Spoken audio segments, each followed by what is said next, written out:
Good morning, everyone. Welcome to Mexumeri online classes. Today I'm going to talk about my country, India. I am Indian, and we all are Indian, those who are staying in India.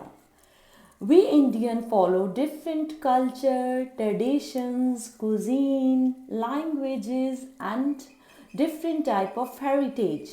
But in the end, we all are same. Our dance, culture, language are different, but in the end, we are united. We are Indian. India's different state wear different clothes and they follow different culture, they follow different kind of traditions. And they also follow the different type of rules and religion they follow. As you all know, we are Punjabi, we follow different type of culture.